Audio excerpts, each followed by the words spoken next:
Friday Saturday ഇങ്ങോട്ട് വന്നിട്ട് Saturday രാത്രി തിരിച്ചു പോയിട്ട് പിന്നെ സൺഡേ സഹായം വരിക. He deserves a clap. നമുക്ക് കൈകൾ തട്ടിയ കർത്താവ് സഹായിക്കട്ടെ. വളരെ ഒരു ഡെഡിക്കേറ്റഡ് മിനിസ്ട്രിയാണ് കർത്താവ് ദാസ് ചെയ്യുന്നത്. അത് ഞാൻ കർത്താവ് ദാസിനെ ബഹുമാനിക്കുന്നു. കർത്താവ് സഹായിക്കട്ടെ. ഇന്ന് പാമിയിൽ മീറ്റിംഗ് സൂമിലൊക്കെ ലൈവുണ്ടെങ്കിലൊക്കെ കണ്ടിട്ടുണ്ടെങ്കിൽ എൻ്റെ പ്രസംഗം നിങ്ങൾക്ക് അറിയുന്നത് പോകണം. കേൾക്കാത്തവർക്ക് വേണ്ടി പ്രസംഗം ഞാൻ പ്രസംഗിക്കുന്നു. കേട്ടവർക്ക് വേണേൽ അല്പനേരം ഉറങ്ങാം. ഞാൻ പൊതുവെ അങ്ങനെ ഈ മെസ്സേജസ് റിപ്പീറ്റ് ചെയ്യാറ്. പക്ഷെ പാമിയിൽ ഞാൻ വേറൊരു വിഷയം ഇന്ന് പ്രസംഗിക്കണമെന്ന് ഓർത്തു. എന്നാൽ ഇന്ന് രാവിലെ ദിവസത്തിൽ ഇരുന്നപ്പോൾ പെട്ടെന്ന് കർത്താവിൻ്റെ ശ്രദ്ധ വേറെ ഒരു വചനത്തിലേക്ക് കൊണ്ടുപോയി. അതാണ് ഞാൻ അവിടെ ശുശ്രൂഷിച്ചത്. അപ്പൊ ആ വചനം തന്നെ നമ്മുടെ സഭയ്ക്കും ആവശ്യമുണ്ടെന്ന് ഞാൻ വിശ്വസിക്കുന്നു. അതുകൊണ്ട് ആ വിഷയം നിങ്ങളുടെ മുമ്പിൽ ഞാൻ ഷെയർ ചെയ്യാൻ ആഗ്രഹിക്കുന്നു. ഒരു ക്വസ്റ്റ്യൻ, അതാണ് നമ്മുടെ ടോപ്പിക്. ഓക്കെ, ഇംഗ്ലീഷിൽ ആദ്യം പറയാം, പിന്നെ മലയാളത്തിൽ പറയാം. What to do when you don't know what to do. What to do when you don't know what to do. എന്തോ ചെയ്യണം എന്ന് അറിയാതിരിക്കുമ്പോൾ എന്തോ ചെയ്യണം.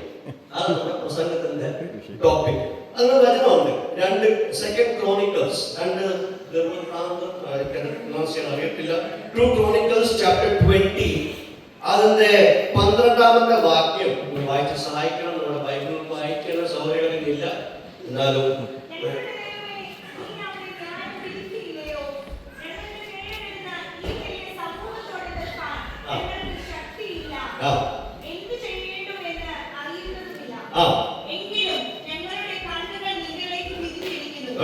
ഇംഗ്ലീഷിൽ എഴുതിയിരിക്കുന്നത് we do not know what to do.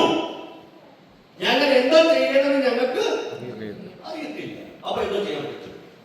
എന്തെങ്കിലും ചെയ്യണ്ട. അപ്പൊ ഇവിടെ യെഹോശഫാത്ത് രാജാവ്, താനൊരു രാജാവ്, ഹീസ് എ കിങ്. ഈ അധ്യായത്തിൽ ഒത്തിരി പ്രസംഗങ്ങൾ നിങ്ങൾ കേട്ടിട്ടുണ്ടായിരിക്കും, വായിച്ചിട്ടുണ്ടായിരിക്കും. പക്ഷെ കർത്താവിന്റെ ഹൃദയത്തിൽ രാവിലെ തന്നെ ചില ചിന്തകൾ മാത്രം നിങ്ങളുടെ മുമ്പിൽ ഞാൻ വെക്കട്ടെ. താനൊരു രാജാവ്. ഈ രാജാവിന് എനിക്ക് ബലമില്ല, ഞങ്ങൾക്ക് ബലമില്ല, എന്തോ ചെയ്യണമെന്ന് അറിയത്തില്ല എന്ന് പറയുമ്പോൾ ആ രാജാവിന്റെ ഹ്യൂമിലിറ്റിയെ സമ്മതിക്കണം. എത്ര താഴ്മയുള്ള ഈ വ്യക്തിയാണ്. നമ്മുടെ പ്രധാനമന്ത്രി മോദി ഇങ്ങനെ പറഞ്ഞത് ഊഹിക്കാൻ പറ്റുമോ? ഏതെങ്കിലും രാഷ്ട്രപതി അല്ലെങ്കിൽ പ്രധാനമന്ത്രിയൊക്കെ ഇങ്ങനെ പറയുന്നത് ഊഹിക്കാൻ പറ്റുമോ? ബെഞ്ചമിൻ നെതന്യാഹു ഇങ്ങനെ പറയുന്നത് ഊഹിക്കാൻ പറ്റുമോ? പക്ഷെ ഒരു രാജാവ് യെഹോശഫാത്ത് സമൂഹത്തിൽ നിന്ന് പറയുകയാ, കർത്താവേ ഞങ്ങൾക്ക് ബലമില്ല. പിന്നെ പറയുക, കർത്താവേ ഞങ്ങൾ എന്തോ ചെയ്യണമെന്ന് ഞങ്ങൾക്ക് അറിയത്തില്ല. പക്ഷെ ഒരു കാര്യം താൻ പറയുന്നു. പക്ഷെ ഇംഗ്ലീഷിൽ ഞങ്ങളുടെ കണ്ണുകൾ അങ്ങനെ ഉയർത്തുന്നു. അപ്പം എന്തോ ചെയ്യണമെന്ന് അറിയാതിരിക്കുമ്പോൾ എന്തോ ചെയ്യണം, അതാണ് നമ്മൾ ചിന്തിക്കാൻ പോകുന്നത്. ഓക്കെ, അപ്പൊ ഈ യെഹോശഫാത്ത് രാജാവ് ഇങ്ങനത്തെ ഒരു സാഹചര്യം, അതിന്റെ ബാക്ക്ഗ്രൗണ്ടിൽ പോയപ്പോൾ സമയം എടുക്കും, ബാക്ക്ഗ്രൗണ്ടിൽ പോകുന്നില്ല. യുദ്ധത്തിന് വേണ്ടി കുറെ കൂട്ടങ്ങൾ അതിനെതിരെ വന്നപ്പോൾ താൻ എന്തോ ചെയ്യണം എന്നറിയാം. ഈ എന്തോ ചെയ്യണമെന്ന് അറിയാത്തതിന്റെ പ്രധാനപ്പെട്ട കാര്യം അവർക്ക് ബലമില്ല. അവർക്ക് യുദ്ധത്തിൽ ജയിക്കുമെന്നുള്ള ഉറപ്പില്ല. യുദ്ധം ചെയ്യുവാൻ ബലമില്ലാത്തത് കൊണ്ട് അവർ പറയുക, കർത്താവേ ഞങ്ങൾക്ക് ബലമില്ലാത്തത് എന്തോ ചെയ്യും എന്ന് അറിയത്തില്ല. അപ്പൊ എങ്കിലും അവർ ചില പ്രവൃത്തികൾ ചെയ്തു. നമ്മളിൽ പലരും ഇന്നിവിടെ ഇരിക്കുമ്പോഴും, പ്രത്യേകിച്ച് നമ്മുടെ സഹോദരന്മാർ, ജോലി നോക്കുന്ന സിസ്റ്റേഴ്സ്, ബ്രദേഴ്സിന് അവരൊക്കെ മനസ്സിൽ ചിന്തിക്കുന്ന ഒരു ചിന്തയാ, കർത്താവേ എന്തോ ചെയ്യും. What will we do? ആദ്യത്തെ സംഭവം അവരെന്തോ ചെയ്തു. അത് എഴുതിയിരിക്കുന്നത് 4ാമത്തെ വാക്യം.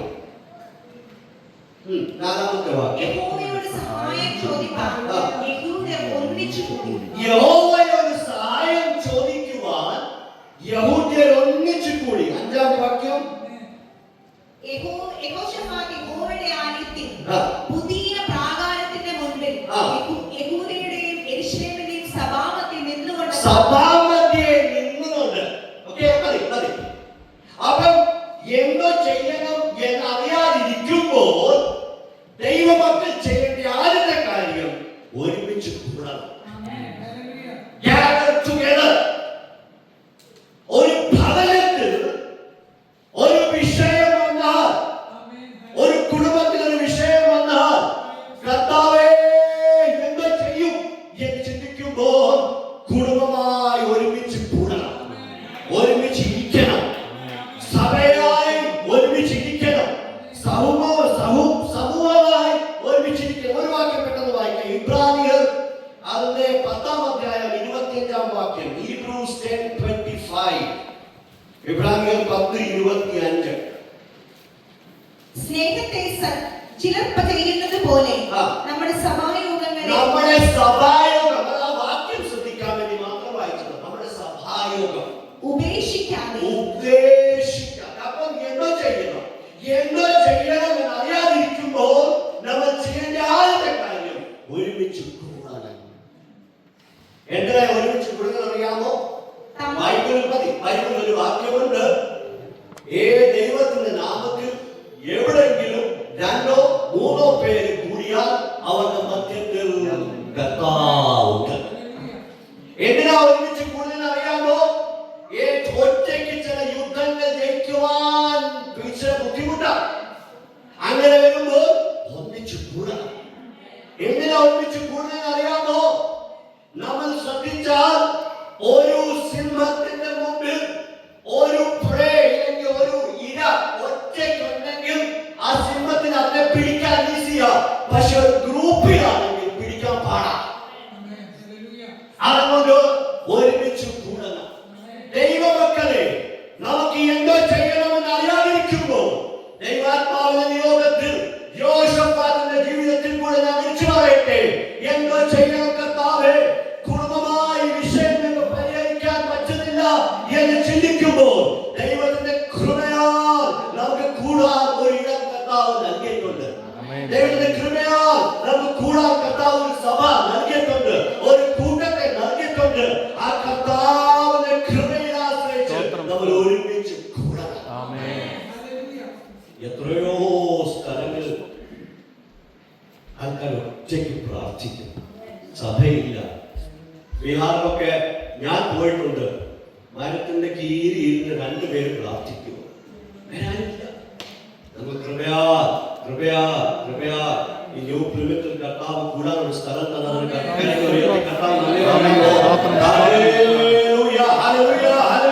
ഈ കമ്മ്യൂണിറ്റി ഹാളിനെ കർത്താവ് അനുഗ്രഹിക്കട്ടെ, ഇതിന്റെ ഓണേഴ്സിനെ അനുഗ്രഹിക്കട്ടെ, ഇവരുടെ അഡ്മിനിസ്ട്രേറ്റേഴ്സിനെ അനുഗ്രഹിക്കട്ടെ. കൂടാൻ നമുക്കൊരു സ്ഥലം തന്നു. ആ കർത്താവിന് സ്തോത്രം. രണ്ടാമത് യോശഫാത്ത് ചെയ്തത് എന്താണെന്നറിയാം? അത് കഴിഞ്ഞ് നമ്മൾ 5-ാമത്തെ വാക്യം 6-ാമത്തെ വാക്യം ഒക്കെ പെട്ടെന്ന് വായിക്കാം. മതി, അത്ര മതി. ബാക്കി നമുക്ക് മനസ്സിലാവും. അവിടെ താൻ ചെയ്യുന്നത്, താൻ പ്രാർത്ഥിക്കാൻ തുടങ്ങി. എന്താ ചെയ്യണം എന്നറിയാതിരിക്കുമ്പോൾ ആദ്യം കുടുംബമായി ഒരുമിച്ച് കൂടണം, സഭയായി ഒരുമിച്ച് കൂടണം. എന്നിട്ട് ഇന്നലത്തെ ക്രിക്കറ്റ് മാച്ചിനെ കുറിച്ച് സംസാരിക്കണം. പ്രാർത്ഥിക്കണം. അഖിലാണ്ടത്ത് ആറ്റം ബോംബിനെക്കാട്ടിലും പവർഫുൾ ആയി എന്തെങ്കിലും ഉണ്ടെങ്കിൽ അതിന്റെ പേര് പ്രാർത്ഥന. അഖിലാണ്ടത്തിൽ ന്യൂക്ലിയർ ബോംബിനെക്കാട്ടിലും പവർഫുൾ എന്തെങ്കിലും ഉണ്ടെങ്കിൽ അതിന്റെ പേര് പ്രാർത്ഥന.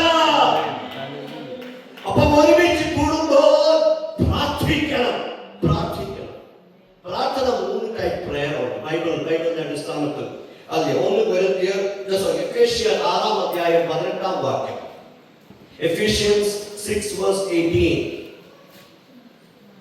എഫേസ്യർ 6:18.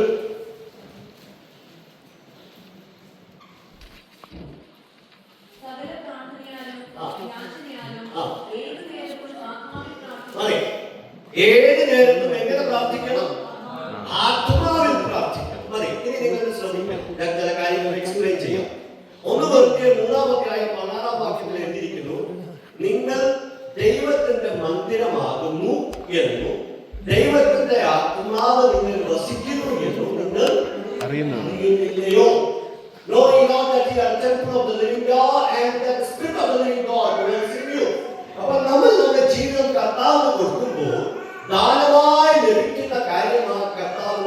ആത്മാവ്. അപ്പൊ കർത്താവിന്റെ ആത്മാവിൽ നമ്മൾ വേണം പ്രാർത്ഥിക്കുവാൻ.